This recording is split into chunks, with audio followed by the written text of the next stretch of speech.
Welcome to the Global News Podcast for Sunday, April 20th, 2025. I'm your host, bringing you the most interesting news stories from around the world. Today we'll take you on a journey across Southeast Asia, Africa, Latin America, Russia, and China, highlighting the most significant developments that are shaping our world. Let's dive right in. We begin in Southeast Asia, where Myanmar continues to struggle with the aftermath of a devastating earthquake. 3 weeks after a deadly earthquake struck Myanmar, the United Nations estimates that at least 2.5 million tons of debris, approximately 125,000 truckloads, will need to be removed. Recovery efforts remain challenging in a country already dealing with political instability following the 2021 military coup. International aid organizations report difficulties in accessing the most affected areas, with thousands still displaced and in need of shelter, food, and medical assistance. In diplomatic news, Malaysian Prime Minister Anwar Ibrahim, in his capacity as ASEAN chair, has met with Myanmar junta leader Min Aung Hlaing, drawing criticism from human rights organizations. Critics warn that this engagement risks legitimizing the military regime that seized power in 2021. The meeting highlights the complex diplomatic challenges facing ASEAN as it attempts to address the ongoing crisis in Myanmar while maintaining regional stability.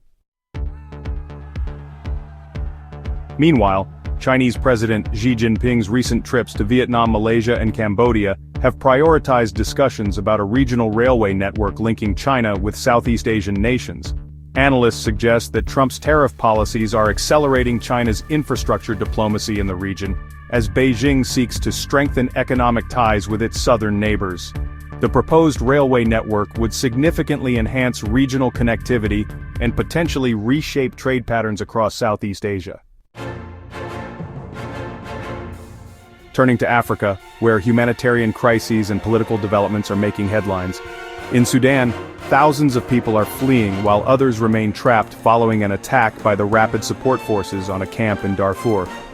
This latest violence highlights the ongoing humanitarian crisis in Sudan's conflict zones, where fighting between the Sudanese armed forces and the RSF has displaced millions since April 2023. Aid organizations report deteriorating conditions, with limited access to food, water, and medical supplies for those caught in the conflict.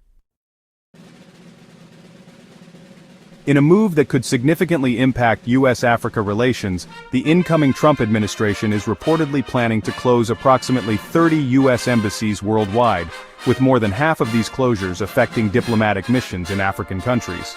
Analysts suggest this signals a potential shift in U.S. foreign policy priorities, raising concerns about diminished American diplomatic presence and engagement across the African continent. In South Africa, a landmark trial addressing apartheid-era crimes has begun, representing a significant step in addressing historical human rights abuses. The case involves former security police officers accused of torture and murder during the apartheid regime. Human rights advocates have welcomed the trial as an important, if belated, step toward justice and reconciliation in a nation still grappling with its painful past. In Latin America, countries are navigating complex international relationships and domestic policy challenges. The intensifying trade war between the United States and China is forcing Latin American nations to make difficult choices. Countries in the region face mounting pressure to align with either Washington or Beijing in their trade relationships. Brazil, Mexico, Argentina, and Chile, all with significant economic ties to both superpowers, are particularly caught in this geopolitical tug-of-war. Economic dependencies are creating challenging diplomatic balancing acts for governments across the region.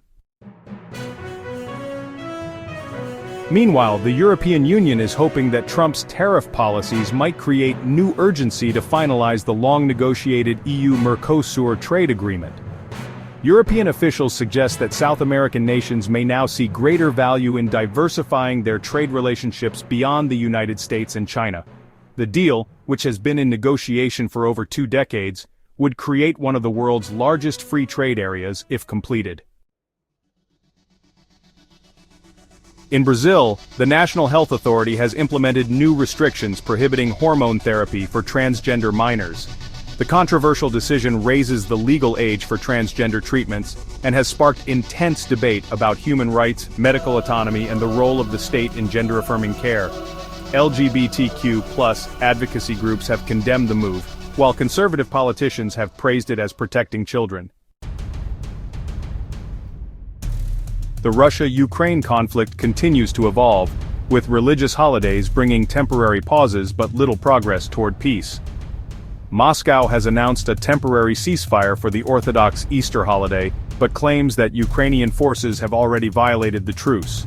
The Russian Defense Ministry reported artillery strikes on several Russian positions shortly after the ceasefire went into effect. Ukrainian officials have not directly commented on these allegations, but President Zelensky previously expressed skepticism about the sincerity of Russia's ceasefire offer. In a rare humanitarian development, Russia and Ukraine have conducted a significant prisoner exchange. Russia's Ministry of Defense reports that dozens of soldiers from both sides have returned to their respective countries. The swap was reportedly facilitated by United Arab Emirates mediation, and represents one of the largest prisoner exchanges since the conflict began in February 2022. Ukrainian President Volodymyr Zelensky has extended martial law in Ukraine, effectively delaying elections in the country. The move raises questions about democratic processes during wartime, with some international observers expressing concern about the indefinite postponement of elections. Zelensky's administration maintains that conducting elections during an active conflict would be logistically impossible and potentially dangerous for voters.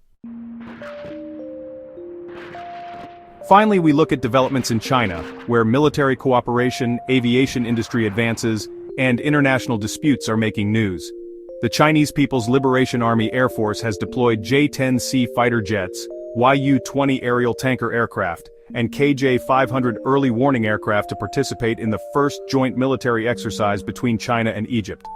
This unprecedented military cooperation signals China's expanding defense relationships in Africa and the Middle East. Military analysts suggest this represents part of China's broader strategy to increase its global security footprint beyond the Asia-Pacific region. China is strengthening commercial aircraft cooperation with Southeast Asian nations, with Malaysia Airlines reportedly considering purchasing Chinese aircraft models including the C909, C919, and C929. This development comes as part of China's strategy to compete with aviation giants Boeing and Airbus in the commercial aircraft market. The potential deal highlights China's growing influence in regional aviation and its ambitions to become a major player in the global aerospace industry. In response to recent allegations, Chinese satellite company Changguang Satellite Technology has strongly denied U.S. accusations that it provided support for Houthi attacks on shipping in the Red Sea. The company claims the accusations are completely fabricated and states it has no business dealings with Iran or the Houthi movement. This dispute underscores the ongoing tensions between the United States and China over influence and security issues in the Middle East. That brings us to the end of our global news roundup for Sunday, April 20th, 2025. From Myanmar's earthquake recovery to Sudan's humanitarian crisis, from Latin America's geopolitical balancing act to Russia's Easter ceasefire and China's expanding military and commercial influence, we've covered the most significant developments shaping our world today. Thank you for listening to the Global News Podcast. We'll be back tomorrow with more news from around the globe.